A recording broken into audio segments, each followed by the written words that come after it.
Can you see all the boxes down there? Welcome to my UGC world. When I started UGC 10 months ago, I thought it would be just a fun side project I did on my lunch breaks. The reality?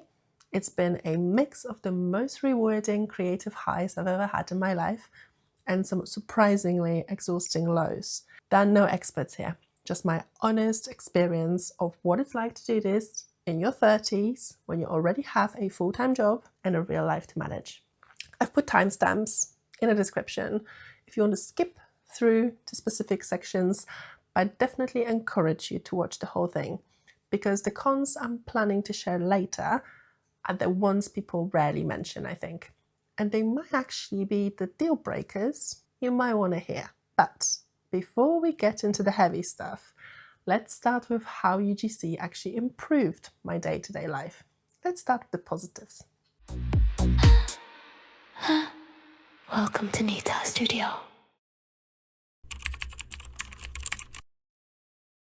Working from home means I'm often in a specific headspace all day long. The biggest pro for me is that UGC forces me to close the work laptop.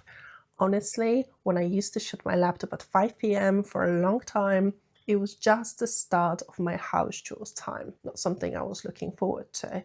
But now it's exciting. I moved from HR spreadsheets to thinking about lighting and angles. It's a total mental door slam on a 9 to 5 stress that actually helps me sleep better because my brain is tired from creativity, not just from corporate problem solving every day. And once you start looking for that creativity, you start seeing your house in a completely different way. I used to just see my kitchen or my living room or my garden as chores that needed doing. Now I see them as potential sets. I'll be honest, I used to walk into my kitchen and just see a pile of washing up. And now I'll notice how the 4 p.m. sun hits the steam coming off my coffee mug and I literally drop everything and grab my phone. I've started scouting my own house on weekends like I'm a location scout for the perfect movie set. It makes you realize that your normal home is actually full of beautiful little corners you just weren't looking at. And the more I filmed in these corners, the more I noticed a change in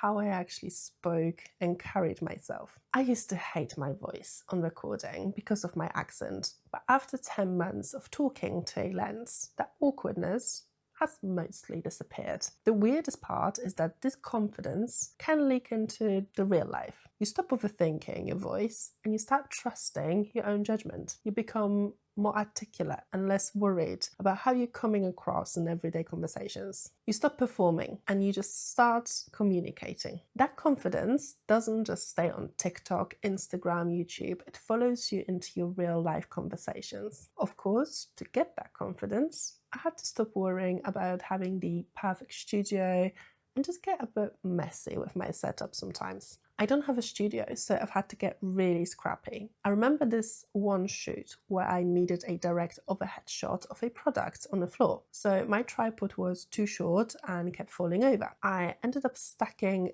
3 thick textbooks on top of a shoebox, balancing my phone on the edge and praying it wouldn't drop. It's those moments where you realize you don't actually need a £1,000 setup. You just need to be a bit of MacGyver, if you know who MacGyver is.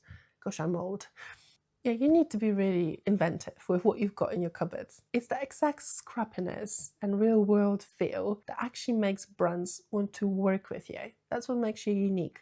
It's been fascinating to see how the marketing world actually works from the inside because what you see is not what you get. When a brand gives you a creative freedom and says, you know what, we trust your style, it's a huge boost. It's rewarding to know that a video I made in my living room or kitchen is actually helping a business grow and it's out there somewhere. And honestly, sometimes the most successful videos are the ones where I'm not even the star. My dog is. Let me show you. There she is, there's my little Coco. Involving my dog in my content has been my absolute favorite part of this. Since both my husband and I work from home, she's always right there in the middle of everything anyway.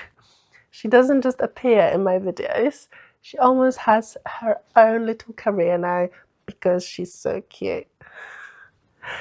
But for me, It's about more than the views. I love working with her, and I've realized that while I'm filming these reviews, I'm actually making those beautiful little memories of us together that I'll have forever. It turns a work task into something really, really special. And when you're building something that brings you that much joy, you start to realize it's more than just a hobby. It's a long-term asset. In your 30s, your perspective on work changes. You start thinking a lot more about the future and what ifs. For me, UGC isn't just a hobby or a way to get free products. It's a living, breathing, digital portfolio. We live in a world where no job is 100% certain. And even if I stay in my 9 to 5 forever, which is a career I've worked hard for, I now have a proof that I can edit, market, project manage, and create from scratch. I've essentially spent the last 10 months building a secondary skill set that I now have in my back pocket as a safety net. It's an incredible feeling of security to know that if the world changed tomorrow, I'm not just an employee, I'm a content creator who understands how to grab attention and build a brand. And there's so many of people like me, which is so great to see. I'm not in any loud groups, but the small one-on-one connections I've made with other people, other creators balancing 9 to 5s have been great. It's a grounded community of people who are just trying to build something for themselves without getting, the get rich hype. However, even with that support, I have to be honest with you, this journey has a very, very heavy side. And that starts with the fact that you're never really off work. When your home is where you work and where you live and where you film, it's hard to truly relax. This is the one that hits me on Sunday nights. I'll be sitting on a sofa trying to watch a movie, and out of the corner of my eye, I can see a product box that I promised to film. You feel this weird creator guilt for just sitting still. It's like the house is always talking to you, reminding you of your to-do list. You have to be so disciplined about telling yourself, nah, not today, tonight is for resting, tonight is for you. And it's hard to rest when your physical space starts to look like a post office. The physical clutter is real.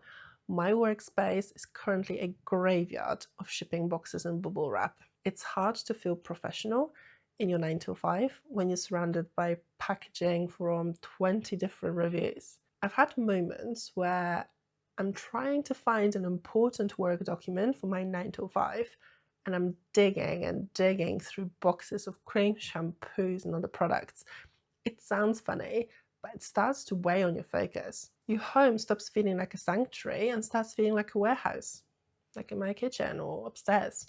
And then there is the literal race against the clock every single afternoon, at least for me. Working a 9 to 5 means I'm constantly racing against the daylight. If a work call runs late and I miss the good light, my filming plans for the day are poof, gone. This is the most stressful part for me personally. I'll be in a meeting that I know should finish, let's say at 1. If that meeting runs 20 minutes late, my filming window is gone. It's the same in the evening. You end up becoming an amateur meteorologist, checking the weather app every hour, checking outside of the window just to see if you're able to work that day, that evening, that afternoon. It's a lot of pressure to put on yourself. And honestly, that external pressure from the weather is one thing, but there's so much internal pressure, the voice in your head worrying about different things. For example, who's watching you? This is a whole other battle. We all have our own concerns, right? I haven't had colleagues find my channel yet, but the thought is always there. It will happen one day, I think. I remember the first time I filmed in my garden and my neighbor walked past and I literally hid myself. I hid the phone, ran away. You feel cringe. You think, who do I think I am? But then I realized, I'm building something here. I'd rather be cringe and successful than cool and stuck. You have to decide if your goals are more important than the potential judgment of people you don't even talk to anymore, you don't know on the streets. And even after you get over the cringe and you send the pitch, you're often met with a different kind of difficulty. In a 9 to 5, you usually get feedback. Yeah, you're good at this, you're bad at this. In UGC, you get silence. I once spent 3 hours researching a brand, tailoring a pitch, making a custom concept for them. I sent it off feeling so proud, and nothing. Not even no thanks, nothing. That silence can be deafening. When you put your heart into something, you have to learn. You really have to learn to treat pitching like a numbers game and not a reflection of your own worth. Because if you take it personally, you end up saying yes to things that aren't even worth your time, that you don't like. Early on, when I started, I felt like I had to say yes to every free product. But let's do the math. A brand offers you £15 cream. It takes an hour to plan, an hour to film, an hour to edit. That's 3 hours, potential 3 hours of your life for £15 product. You're essentially working for £5 an hour. Once I realized that, I started saying no much more often. Your time is your most valuable asset, especially in UGC and when you're working full-time. The most frustrating thing is when you finally do carve out that precious time for yourself, only to have a technical glitch steal it all back. I love my tech, I really do, but when it fails, it's all on you.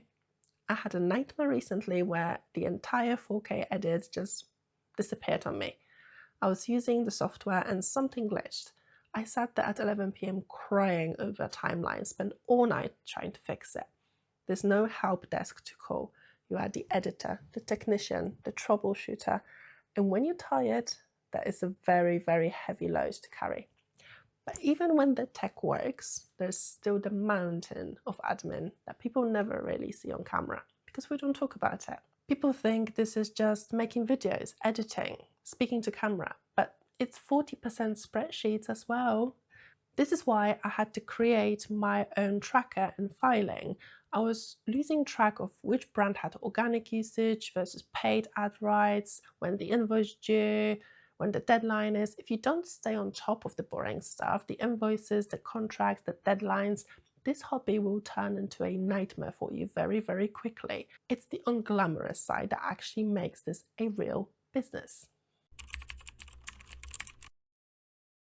So that's the reality, no filters, just the truth of doing this alongside a career. It's a mix of creative highs and admin lows. If you're in a similar spot, working from home or office, looking for a change, I hope this gave you a realistic look. It's a lot of work, but the skills I've gained, I think they've been worth it. For those of you thinking about starting UGC or creative project this year, tell me which of the pros I mentioned today actually makes you want to hit record, and which one surprised you the most. And obviously, I have to ask, should my lovely dog get her own dedicated segment in my next video? Because I'm pretty sure she's the real star here anyway. Thanks for watching, and I'll see you in my next one.